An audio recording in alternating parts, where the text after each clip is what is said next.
Global Talk. எமது அன்பார்ந்த global நேயர்களுக்கு இறைவனின் சாந்தியும் சமாதானமும் உண்டாவதாக. கடந்த மணித்தியாலங்களுக்குள் கிடைக்கப்பெற்ற செய்திகளுடைய தொகுப்புகளை இப்போது பார்ப்போம். இந்த வகையிலே இன்று நாம் பேசப் போகின்ற விடயங்களின் தலைப்புகள்: இஸ்ரேலின் உயர்ந்த பாதுகாப்புக்குள் காசாவின் போதைப் பொருள் கடத்தல் யாசிர் அபு சபாபை போட்டு தள்ளிய கதை வெளியானது. டித்வா புயலை தொடர்ந்து பாலஸ்தீனத்துக்கு வந்து கொண்டிருக்கும் பைரன் புயல், ஐநா சபையுடைய கொடியையே இறக்கி இஸ்ரேலிய கொடியை ஏற்றி ஐநா சபைக்கு அதிர்ச்சி கொடுத்த கொடுங்கோல்வாதிகள் உள்ளிட்ட சில செய்திகளை இப்போது பார்க்கலாம். செய்திகளை முழுமையாக கேளுங்கள். ரமலா என்பது வெஸ்ட் பேங்க்ல காணப்படுற ஒரு முக்கிய நகரமாகும். இந்த ரமலாவுக்குள்ள, அதாவது ரமலாவோட தெற்கு பகுதிக்குள்ள வெஸ்ட் பேங்க்ல இருந்து அங்கங்கே துரத்தப்பட்டவர்கள் எல்லாம் ஒரு முகாம் அமைத்து வாழ்ந்து கொண்டிருக்கிறாங்க. பாருங்க, தன்னோட சொந்த பிரதேசத்துக்குள்ள, சொந்த வீடுகளில் இருந்து அதே பிரதேசத்துக்குள்ள ஒரு முகாம்ல வாழக்கூடிய நிலைமை காணப்படுவது. இந்த ரமலா பகுதிக்குள்ள திடீரென்று மாறு வேஷத்துல உள்ளால வந்த இஸ்ரேலுடைய சிறப்பு படை, அதாவது உளவு படை, அந்த பிரதேசத்தில் இருக்கிற அகதிகள் வீடுகளுக்குள்ள நுழைந்து திடீரென்று அங்க போய் ஆட்களை விசாரிச்சு தேடுதல் நடவடிக்கை செஞ்சாங்களாம். இவ்வாறு சாதாரண ஆடைகள்ல பொதுமக்களை போல அந்த ரமலாவுள்ள தெருக்கள்ல பரவி வீடுகள் கூடாரங்களுக்குள்ள நுழைந்து தேடுதல் நடவடிக்கைகளை செஞ்சாங்களாம். ஏதோ ஒன்று தேடிக்கொண்டிருந்தாங்களாம். இவ்வாறு மாறு வேடத்தில் இருக்கிற இந்த ராணுவம் ஒவ்வொரு வீடுகளுக்குள்ள நுழைந்து தேடுதல் செஞ்சு கொண்டிருக்கிற நேரத்தில் அங்கு தூரத்துல இவங்களை பாதுகாக்கிறதுக்காக இஸ்ரேலிய ராணுவம் எல்லாம் குவிக்கப்பட்டிருந்ததாக குறிப்பிடப்படுகிறது. அதுக்கு பிறகு என்ன செஞ்சுக்கிறார்கள் சொன்னா, அங்க இருக்கிற சின்ன சின்ன வீடுகளுக்கு மேல கூரையில ஏறி ராணுவ நிலைகள், அதாவது ராணுவ பாயிண்ட்களை அமைத்து அதற்கு மேல அமர்ந்திருக்கிறதாக இந்த ரமலாவுல ரிஃப்யூஜஸ் வாழ்ற பகுதியில் உள்ளவங்க தெரிவித்துள்ளதாக இந்த செய்திகள் தெரிவிக்குது. இழந்து வீடு விட்டு ஒரு இடத்துல ஒதுங்கியிருந்த போது கூட இந்த இஸ்ரேலிய கொடுங்கோளர்கள் அவர்களுடைய ஆக்கிரமிப்பு அட்டகாசங்களை அவிழ்த்துவிட்டு மக்களின் நிம்மதிகளை ஒவ்வொரு நிமிடமும் இல்லாமல் ஆக்கி வருகின்றார்கள். நிச்சயமாக இருக்கிறது சகோதரர்கள், இதுக்கு நிச்சயமாக இறைவனிடத்தில் மிகப்பெரிய பதில் இருக்கின்றது என்பதில் மாற்று கருத்து கிடையாது. இறைவனுடைய விடை பதில் வரும்போது இந்த இஸ்ரேலிய நாய்கள் எல்லாம் ஓடி ஒளிய இடமில்லாமல் இருப்பார்கள் ஒரு நாள், இன்ஷா அல்லாஹ். இஸ்ரேலின் அடாவடித்தனம் எங்கு சென்று விட்டது என்றால், ஐக்கிய நாடுகள் சபையுடைய கொடியை கீழிறக்கி இஸ்ரேல் கொடியை மேலே உயர்த்தியது. இது எப்படி இருக்குது? இந்த இஸ்ரேல் படை என்ன செஞ்சுக்கிறார்கள்டா, கிழக்கு ஜெருசலம் பக்கம் போய் உன்ருவா அலுவலகத்துக்குள்ள நுழைந்து, இந்த உன்ருவா சம்பந்தமாக நான் ஏற்கனவே பேசியுள்ளேன். பாலஸ்தீன அகதிகளுக்காக, அதாவது காசா, வெஸ்ட் பேங்க் போன்ற பகுதியில் தங்களுடைய இடங்களிலிருந்து வெளியேற்றப்பட்டு அகதிகளாக ஒவ்வொரு இடத்திலும், குறிப்பாக அது பாலஸ்தீனத்துக்கு உள்ளாலேயோ அல்லது ஜோர்தான், லெபனான், எகிப்து, சிரியா, ஈராக் போன்ற நாடுகளில் அகதிகளாக வாழ்ந்து கொண்டிருப்பவர்களுக்கு மாதாந்தம் குறிப்பிட்ட ஒரு சில உதவித்தொகைகளை வழங்கும் அல்லது உதவி பொருட்களை வழங்கும் அமைப்பு தான் இந்த ஒன்ருவான்னு சொல்ற அமைப்பு. இது ஐக்கிய நாடுகள் சபையினால் உருவாக்கப்பட்டது. இந்த ஒன்ருவா நிறுவனத்துக்கு இந்த வருட ஆரம்பத்தில் மிகப்பெரிய பணப்பற்றாக்குறை ஏற்பட்டது. அதாவது அங்கு வேலை செய்யும் ஊழியர்களுக்கான சம்பளம் வழங்குவதற்காக நிதி நெருக்கடி ஏற்பட்டது. இது சம்பந்தமாக ஜோர்தானில் நடந்த வருடாந்த ஒன்ருவா கூட்டத்தில் பேசப்பட்ட செய்தியெல்லாம் நாங்கள் இதற்கு முன் பதிவிட்டிருந்தது குறிப்பிடத்தக்கது. இந்த வகையிலே இந்த ஒன்ருவா நிறுவனத்துடைய அலுவலகம் கிழக்கு ஜெருசலத்திலும் காணப்படுகிறது. இந்த கிழக்கு ஜெருசலம் இஸ்ரேலிட கட்டுப்பாட்டுகளை ஒரு பகுதி. இந்த ஒன்ருவா நிறுவனத்தை கலைக்க வேண்டும் என்று சொல்லி ஐக்கிய நாடுகள் சபையிடம் போய் இந்த இஸ்ரேல் முறையிட்ட சம்பவம் எல்லாம் நாங்கள் இதற்கு முன் பேசியுள்ளோம். ஆனால் ஐக்கிய நாடுகள் சபையோ அந்த இஸ்ரேலுடைய கோரிக்கையை முற்றுமுழுதாக நிராகரித்து விட்டது. ஏன் இந்த ஒன்ருவா நிறுவனத்தை இஸ்ரேல் எதிர்க்கிறாங்க என்று சொன்னா, இது முற்றுமுழுதாக பாலஸ்தீன மக்களுக்கு உதவி வழங்குற அமைப்பு. இது ஹமாஸுக்கு மறுபடியும் ஊட்டச்சத்தை வழங்குது அப்படிங்கிறது தான் இந்த இஸ்ரேலுடைய குற்றச்சாட்டு. இது இவ்வாறு இருக்கையில சர்வதேச நாடுகள் எல்லாம் இவற்றில் பங்கு கொண்டு ஒன்ருவா நிறுவனத்துக்கு தொடர்ச்சியாக நிதி அன்பளிப்பு செய்து வருகிறது. இந்த வகையில் கிழக்கு ஜெருசலத்தில் இருக்கிற இந்த ஒன்ருவா நிறுவனத்துக்குள்ள சர்வதேச நாடுகளுடைய உதவி பொருட்கள் அங்குள்ள களஞ்சிய சாலைகளில் சேகரித்து வைக்கப்பட்டுள்ளது. இவ்வாறு இருக்கையில இந்த இஸ்ரேலிய ராணுவம் இந்த ஒன்ருவா நிறுவனத்துக்குள்ள நுழைந்து சர்வதேச நாடுகள் வழங்கி வரும் மனிதாபிமான பொருட்களை பறிமுதல் செய்ததுடன் அங்குள்ள சர்வதேச சகல தொடர்பு சாதன வசதிகளையும் துண்டித்து கட்டிடத்துக்கு மேலே ஏறி ஐக்கிய நாடுகள் சபையுடைய கொடியை கீழே இறக்கி அந்த இடத்தில் இஸ்ரேலுடைய கொடியை ஏற்றியுள்ள செய்தி சர்வதேச நாடுகளுக்கு கடும் ஆத்திரத்தை ஏற்படுத்தியதாக வஃபா செய்தி நிறுவனம் இன்று செய்தியை வெளியிட்டுள்ளது. இந்த வகையில் France, Germany, Finland, Denmark, Lithuania, Poland, Slovenia, Greece, Cyprus, Austria, Sweden, Switzerland, Belgium, Iceland, Portugal, Spain போன்ற நாடுகள் எல்லாம் இஸ்ரேலுக்கு கடுமையான எச்சரிக்கையை விடுத்துள்ளதாக செய்திகள் தெரிவிக்கின்றது. சர்வதேச சட்டங்கள் இஸ்ரேலில் எல்லை தாண்டி மிதிக்கப்படுகிறது. ஐக்கிய நாடுகள் மற்றும் ஜெனீவா ஒப்பந்தத்தை தீவிரமாக இஸ்ரேல் இஸ்ரேல் மீறிக்கொண்டே வருகிறது. இஸ்ரேல் தற்போது சர்வதேச சட்டங்களை மதிக்காமல் மிகப்பெரிய ஆபத்துக்கு முன்னுதாரணமாகும் என்று இந்த நாடுகள் இஸ்ரேலுக்கு தகவல் அனுப்பியுள்ளதாக செய்திகள் வருகிறது.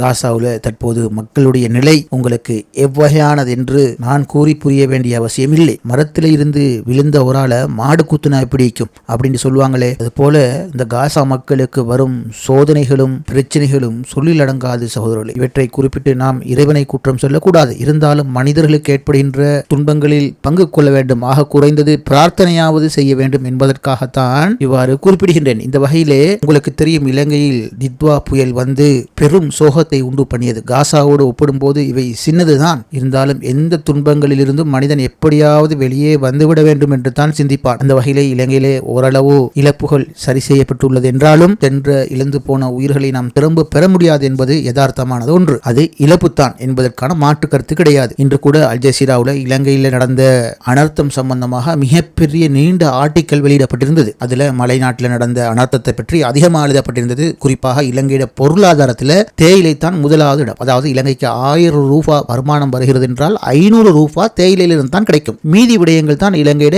ஏனைய வருமானங்கள். இந்த வகையில தேயிலை தோட்டத்தில் நடந்த அனர்த்தங்களும் அதனால் இலங்கை அடைந்துள்ள மிகப்பெரிய பொருளாதார பின்னடைவையும் பற்றி இந்த ஆர்டிக்கல் வெளியிடப்பட்டிருந்தது. எது எப்படியோ எமது நாட்டு தலைவர் வெளிநாட்டு உதவிகள் மற்றும் சிறந்த முகாமைத்துவம் மூலம் மக்களுக்கான நிவாரணங்களை செய்து வருவது நாங்கள் காணக்கூடியதாக உள்ளது. இதே போல் நான் ஒரு செய்தியை பார்த்தேன். பிரபல கால்பந்து வீரர், அதாவது இப்போது சவுதியில் தான் இருக்கின்றார், ரொனால்டோ தனது பெயரை குறிப்பிடாமல் பல லட்சம் டாலர்களை இலங்கை அரசாங்கத்திற்கு, அதாவது இலங்கை அரசாங்கத்தினுடைய கணக்கு இலக்கத்துக்கு வைப்பிலிட்டுள்ளார். இவை மாத்திரமல்லாமல் சுமார் 100 நாடுகளுக்கு அதிகமான நாடுகள் இலங்கைக்கு பெரும் உதவி வழங்கியது. இந்த அனைத்து உதவிகளையும் மொத்தமாக நோக்கும் போது நமது அண்டைய நாடான இந்தியா மிகப்பெரிய உதவிகளை தற்போது இலங்கைக்கு தொடர்ந்து வழங்கிக் கொண்டிருக்கின்ற செய்திகள் எல்லாம் இன்று கூட இலங்கையுடைய பத்திரிகைகள் ஊடகங்களில் நாங்கள் காண கிடைத்தது. நேற்று கூட இந்தியாவுடைய தொழில்நுட்ப பொருட்களை ஏற்றிக்கொண்டு இந்திய விமானம் இலங்கை வந்ததாக நேற்று கூட செய்தியை பார்க்க கிடைத்தது. எல்லா நாடுகளும் செய்த உதவி பெரிதாக இருந்தாலும் அயல் நாடான இந்தியா இந்த அனர்த்தத்தின் போது மிகப்பெரிய உதவியை இலங்கைக்கு வழங்கி வருகிறது என்பது குறிப்பிடத்தக்கது.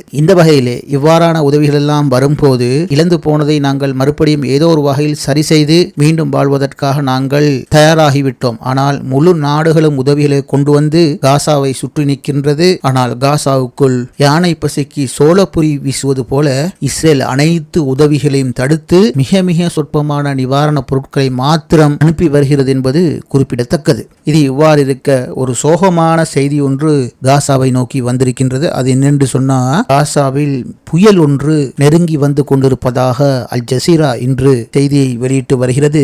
இந்த புயலுக்கு பைரன் என்று பெயரிட்டிருக்கின்றார்கள். இந்த பைரன் புயல் தற்போது காசாவை நெருங்கி வருவதாகவே அல் ஜசீரா செய்தி குறிப்பிடுகிறது. இந்த பைரன் புயல் நெருங்கும் போது பலத்த மழையும் பலத்த காற்றும் ஏற்பட்டு பெரும் வெள்ளம் ஏற்படும். அத்தோடு ஆலங்கட்டி மழையும் கடுமையாக பொழியும் என்று பாலஸ்தீன வானிலை ஆய்வு மையம் தற்போது கணித்துள்ளதாக அல் ஜசீராவுக்கு செய்தி கிடைத்துள்ளது. அநேகமாக இம்மழை இன்று தொடங்கி வெள்ளிக்கிழமை வரை நீண்டு செல்லலாம் என்று எதிர்பார்க்கப்படுகின்றது. காசாவில் ஏற்கனவே மக்களின் வாழ்வாதாரம் கேள்விக்குறியான நிலையில், அங்குள்ள கூடாரங்கள் வீடுகள் எல்லாம் மிக பலவீனமான நிலையில் லட்சக்கணக்கான மக்கள் ஆபத்தான வாழ்க்கை வாழ்ந்து கொண்டிருக்கின்றார்கள். இந்த நேரத்தில் இவ்வாறான ஒரு புயல் மழை ஏற்பட்டால் பெரும் அசௌகரியத்தை ஏற்படுத்தும் என்பதில் மாற்று கருத்து கிடையாது என்று அல் ஜசீரா குறிப்பிடுகின்றது. பிரார்த்தனை செய்து கொள்ளுங்கள் சகோதரர்களே. இவ்வாறான அழிவுகள் யாருக்கு வர வேண்டுமோ அவர்களுக்கு வர வேண்டும் என்று பிரார்த்தனை செய்து கொள்ளுங்கள். இஸ்ரேலிய பலத்த பாதுகாப்புடன் இருந்த யாசிர் அபு சபாப், அவனை எப்படி கொலை செய்தோம் என்று ஹமாஸுடைய இரகசிய முக்கிய உறுப்பினர் அரபு ஊடகங்களுக்கு செய்தியை வெளியிட்டுள்ளார். இந்த வகையிலே முகம் காட்டாத இந்த பாலஸ்தீனிய போராளி ஹமாஸ் உறுப்பினர் கீழ்வருமாறு அரபு ஊடகங்களுக்கு பேட்டி வழங்கியுள்ளார். நான் அந்த செயல் நடந்த சம்பவம், அதாவது டிசம்பர் 12 காலையில் அங்கே தான் இருந்தேன். இந்த டிசம்பர் 12 காசாவில் உள்ளே இருந்து அந்த மனிதன் யாசிர் அபு சபாபை அகற்றிய நாள் எங்களுக்கு வெற்றியான நாள் என்பது குறிப்பிடத்தக்கது. இஸ்ரேலுடைய முழு பாதுகாப்புக்கு மத்தியில் நாங்கள் உள்ளே சென்று அதிரடியாக அவனை கொலை செய்தோம். இது எங்களுக்கு பெரியதொரு வெற்றி. இவனது மரணம் புதிய காசா என்ற திட்டத்துக்கு மரணத்தை கொடுத்து உள்ளது என்று அவர் குறிப்பிடுகிறார். இந்த வகையிலே யாசிர் அபு சபாப் மீது நடத்தப்பட்ட மேற்கொள்ளப்பட்ட திட்டமிட்ட தாக்குதலை நிறைவேற்றிய குழுவில் நானும் ஒருவராக இருந்தேன். இஸ்ரேல் அவனை ரஃபாவுடைய கிழக்கு பகுதியில் தலைவனாக உருவாக்குவதற்கான சகல நடவடிக்கைகளை முயன்றது. வெளியில் அவன் ஒரு மக்கள் படை தலைவன் என்று இஸ்ரேலால் காசா மக்களுக்கு அறிமுகம் செய்யப்பட்டான். அவனை பற்றி முழு விவரமும் எங்களிடம் உள்ளது. அவனை 1-2 வருடமாக அல்ல, பல வருடங்களாக அவனை நாங்கள் அவதானித்துக் கொண்டு ஆராய்ந்து கொண்டே இருந்தோம். இவனை பற்றி சுருக்கமாக கூறப்போனால் அவனுடைய சொந்த குலம் திராபின் குலம், அதாவது கோத்திரம் கூட அவனை ஏற்க மறுத்துவிட்டது. இது ஜூன் 2025க்கு பிறகு முற்றிலுமாக அவன் சமூகத்திலிருந்து அவனது குழுவிலிருந்து ஒதுக்கப்பட்டதை ஹமாஸ் 2025 ஜூன் மாதம் அறிந்து கொண்டது. அதாவது அவனது கோத்திரம் அவனது குலாம் கூட அவனை ஏற்க தயாராக இல்லை. அவனது இரத்தம் வீணாகட்டும் என்று அந்த குலாம் அந்த கோத்திரம் பேசிய போது ஹமாஸ் நிர்வாகம் புரிந்து கொண்டது. அவனை போட்டு தள்ளுவதில் எந்த சிக்கலும் இனி ஏற்படாது. கோத்திர குலாம் பிரச்சனைகள் காசாவுக்குள் ஏற்பட்டு பிளவு ஏற்படாது என்று நன்கு உறுதி செய்யப்பட்ட பின்னரே அவனுக்கான திட்டங்கள் எம்மால் வகுக்கப்பட்டது என்று இந்த காசாவுடைய போராளி இந்த ஹமாஸ் போராளி குறிப்பிடுகிறார். மேலும் அவர் குறிப்பிடுகிறார், 2010ஆம் ஆண்டு காசாவுடைய ஹமாஸ் பாதுகாப்பு துறையில் அவர் சேர முயன்றார். அவருடைய பயோடேட்டாவை அறிந்த ஹமாஸ் துறையினர் அவரது விண்ணப்பத்தை நிராகரித்தனர். பின்னர் 2015ஆம் ஆண்டளவில் காசாவுக்குள் போதைப் பொருள் கடத்தல் செய்தது மற்றும் மிகப்பெரிய திருட்டுக்காக காசா நீதிமன்றத்தினால் 25 ஆண்டுகள் யாசிர் அபு சபாபுக்கு சிறை தண்டனை விதிக்கப்பட்டது. பின்னர் அவர் சிறையிலேயே இருந்தபோது 2023 அக்டோபருக்கு பிறகு இஸ்ரேலிய ராணுவம் காசாவுக்குள் நுழைந்த போது அங்கிருந்த சிறைச்சாலைகளை உடைத்து இவர்களை தப்பிக்க வைத்தனர். இவ்வாறு தப்பி சென்ற இவர்களை இஸ்ரேலே அணைத்துக் கொண்டது. அதுவும் ஒரு காரணத்துக்காக, இவர்களை ஹமாஸுக்கு எதிராக பயன்படுத்தலாம், இவர்களை பயன்படுத்தி காசாவுக்குள் இன்னொரு சட்டவிரோத பேரரசை கட்டியமைக்கலாம் என்று இஸ்ரேலிய நிர்வாகங்கள் மிகப்பெரிய திட்டமிடலும் கனவும் கண்டது. ஆனால் காசாவுடைய போராளிகளோ சென்ற டிசம்பர் 12ஆம் தேதி இஸ்ரேலுடைய இந்த கனவை சிதறடித்து விட்டனர் என்று இவர் குறிப்பிடுகிறார். இது ஒரு சாதாரண நிகழ்வு அல்ல. காசா மக்களின் விருப்பமின்றி அவர்களின் காயங்களுக்கு மேல் இஸ்ரேல் எழுத முயன்ற ஒரு புதிய கதை முடிவுக்கு வந்த நாள் இந்த டிசம்பர் 12 என்று அவர் விவரிக்கின்றார். 1 வருடத்துக்கு மேலாக ரஃபாவின் கிழக்கு பகுதியில் தனி ராஜ்யம் போல் இவன் வாழ்ந்து வந்தான். ஜீப் வண்டி வாகனங்களும் ஆயுதங்களும் முகமூடி கும்பல்களும் இரவு பார்வை கண்ணாடிகளும் இஸ்ரேலுடனான நேரடி தொடர்புகளும் என்று ரஃபாவின் கிழக்கு பகுதியில் இவனது சாம்ராஜ்யம் இஸ்ரேலிய இராணுவ பாதுகாப்போடு வளர்ந்து வந்தது. இவனுக்கு வழங்கப்பட்ட பொறுப்புகளில் ஒன்று உதவிக்கு வரும் லாரிகள், அதாவது நிவாரணப் பொருட்களை ஏற்றி வரும் லாரிகளுக்கு பாதுகாப்பு வழங்குவது என்று இவர் அடையாளப்படுத்தப்பட்டு வந்தார். ஆனால் இஸ்ரேல் அமைத்த புதிய காசா திட்டத்தை பாதுகாப்பதற்காகவே உதவிக்கு வரும் லாரிகளை பாதுகாக்கும் படை என்ற பெயரில் இவர் நாடகமாட விடப்பட்டிருந்தார். காசாவை 3 பகுதிகளாக பிரித்து ஒவ்வொரு பகுதிகளையும் இஸ்ரேலுக்கு ஆதரவான உள்ளூர் தலைவர்களால் அந்த பிரதேசங்களை ஆள செய்வது. அந்த 3 பிரதேசங்களின் ஒரு பகுதி அபு சபாபின் கையில் கொடுக்கப்பட்டு, அதாவது ரஃபாவின் கிழக்கு பகுதி கொடுக்கப்பட்டு, காசாவுக்கு தேவையான உணவு பெறுபவர்கள் யார், மருந்துக்கு யார் வருகிறார்கள், ஆயுதங்கள் எல்லாம் யாரிடம் உண்டு போன்றவற்றை சோதனை செய்யும் ஒரு முக்கிய இடமாக அபு சபாபுக்கு வழங்கப்பட்டுள்ள இந்த கிழக்கு ரஃபா பகுதி அமைப்பதற்காக திட்டங்கள் எல்லாம் வரையப்பட்டிருந்தது. இது அனைத்தையும் ஹமாஸ் உற்று நோக்கிக் கொண்டே இருந்தது. இந்த வகையில் காசாவுடைய உள்துறை அமைச்சகம் அவருக்கு ஒரு அறிவித்தல் விடுத்திருந்தது. இந்த வகையில் 2025 ஜூலை மாதம்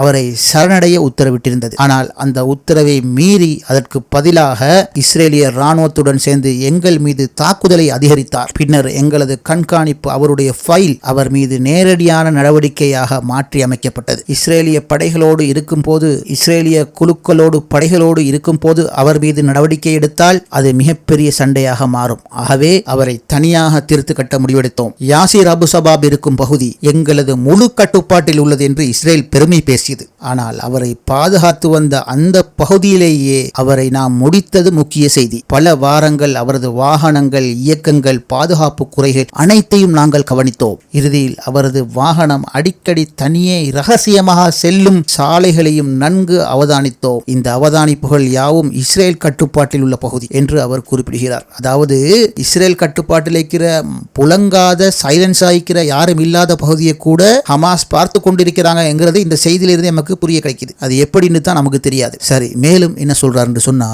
அவர் தனித்து ரகசியமாக செல்லும் சாலையில் எம்முடைய சிறிய குழு நுழைந்தது. துல்லியமாக ஒரே நேரத்தில் துப்பாக்கி சூடு, தொடர்ந்து துல்லியமான வெடிகுண்டு தாக்குதல், சில வினாடிகளில் அவரின் கதையை முடித்து விட்டோம் என்று இவர் குறிப்பிடுகிறார். பாருங்க, இஸ்ரேல் ராணுவம் இருக்கும் இடத்துக்குள்ளேயே ஹமாஸ் நுழைஞ்சிக்கிறாங்கன்னு சொன்னா இப்ப இருக்கிற இஸ்ரேல் ராணுவம் சிந்திக்க வேண்டி வருகிறது போல விளங்குது. பின்னர் அந்த இடத்துக்கு வந்த இஸ்ரேலிய ராணுவம் அவரை இஸ்ரேலில் உள்ள பீர்சவா மருத்துவமனைக்கு எடுத்து சென்றதாகவும் அங்கு அவர் உயிரிழந்ததாகவும் இஸ்ரேலிய வானொலிகள் மூலம் நாங்கள் அறிந்து கொண்டோம். பின்னர் காசா தெருக்களில் அமைதியான ஆரவாரம், சில இடங்களில் இனிப்புகள் கூட பகிரப்பட்டது என்று அவர் குறிப்பிடுகிறார். இவருடைய இறப்பு, இவர் மீது நடத்தப்பட்ட தாக்குதல், இஸ்ரேலுடைய உயர்மட்ட ராணுவ அறைகளில் ஒரு கனமான மௌனம் நிலவியது. இது எப்படி நடந்தது? அடுத்தது இறந்தது ஒரு மனிதர் மட்டுமல்ல, இஸ்ரேலுடைய புதிய முழு காசா திட்டமும் இடிந்து விழுந்தது என்று இவர் தனது பேட்டியில் சொல்லி முடிக்கின்றார். இங்கு பேசப்பட்ட விடயங்கள் யாவும் பெயர் குறிப்பிடப்படாத ஒரு காசாவுடைய போராளி அரபு யூடியூப் தளத்துக்கு வழங்கிய தகவலைத்தான் புரியக்கூடிய அளவு மொழிமாற்றம் செய்து சுவாரஸ்யமான தமிழில் ஒரு செய்திக்காக வழங்கினோம். சரி சகோதரர்களே, மீண்டும் சந்திப்போம். இது குளோபல் நூலகத்துடைய குளோபல் டாக் நிகழ்ச்சி.